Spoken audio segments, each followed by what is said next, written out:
বৃষ্টি শেষ হয়েছে একটু আগেই।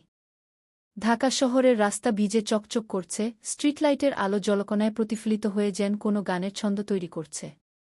রায়ান, ২-৬ বছরের এক তরুণ, অফিস থেকে ফেরার পথে দাঁড়িয়ে ছিল এক চায়ের দোকানে। হাতে গরম চা, কানে হেডফোন, মনের ভেতর এক ধরনের ক্লান্তি।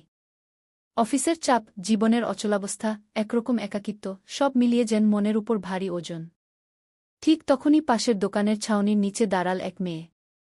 চোখে গোল ফ্রেমের চশমা, সাদা কুর্তা, ভিজে চুল। বৃষ্টির পানিতে চুলের ডগা থেকে ছোট ছোট ফোঁটা ঝরছে, সে ব্যস্ত ফোনে কারো সাথে কথা বলায়। রায়ানের কানে শব্দটা এল। আম্মু, আমি একটু ভিজে গেছি, কিন্তু টেনশন করো না গি। মেয়েটার হাসিটা এত স্বাভাবিক, এত নির্ভার, যেন পুরো পৃথিবীর ভার এই এক হাসিতে হালকা হয়ে যায়। রায়ান তাকিয়ে থাকল। মেয়েটা তার চোখে পড়ল, হালকা হাসল, বলল, বৃষ্টি দেখলে কি সব ছেলেই এমন করে তাকায়? রায়ান একটু লজ্জা পেল, তারপর হেসে বলল, না, সবাই না। শুধু যারা বৃষ্টিতে হাসতে জানে তাদের দিকেই তাকানো যায়। মেয়েটা হেসে চলে গেল। কিন্তু রায়ানের মনে রয়ে গেল একটা প্রশ্ন। ওর নামটা কি? অধ্যায় ২, দেখা না হয়েও দেখা। ১ সপ্তাহ পর। একই জায়গা, একই চায়ের দোকান। রায়ান আবার বসে আছে। বৃষ্টি নেই, তবু তার চোখ বারবার রাস্তার দিকে।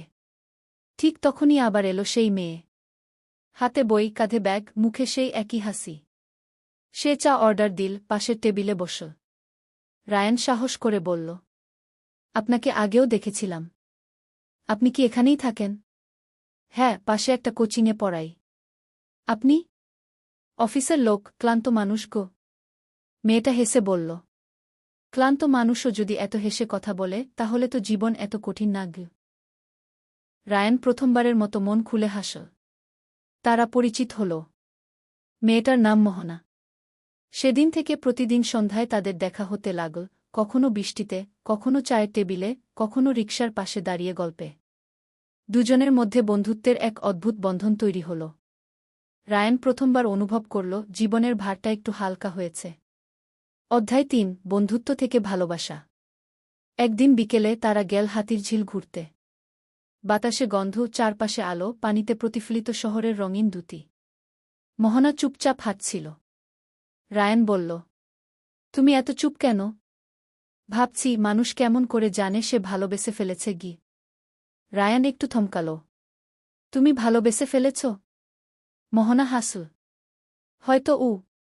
কাকে? যে বৃষ্টিতে তাকিয়ে হাসে গু। রায়ানের বুক কেঁপে উঠল। সে থেমে গিয়ে বলল, তাহলে আমার নাম জানার দরকার নেই? তোমার নাম জানার আগেই তোমার চোখের সব উত্তর পেয়ে গেছি। তাদের মধ্যে তখন কেবল নীরবতা। বাতাসে হালকা গন্ধ, ঢেউয়ের শব্দ, আর দুইটা ধুকপুক করা হৃদয়। সেদিনই তারা একে অপরের হাত ধরল।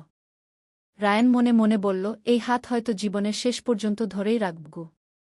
অধ্যায় ৪, সময়ের বাঁক। ভালোবাসা যত সহজে আসে, সময় তত সহজে সেটাকে পরীক্ষা নেয়। মোহনার স্বপ্ন ছিল দেশের বাইরে গিয়ে পড়াশোনা করা। একদিনও বলল, রায়ান, আমি একটা স্কলারশিপ পেয়েছি লন্ডনে। ৬ মাসের জন্য। রায়ান, হে।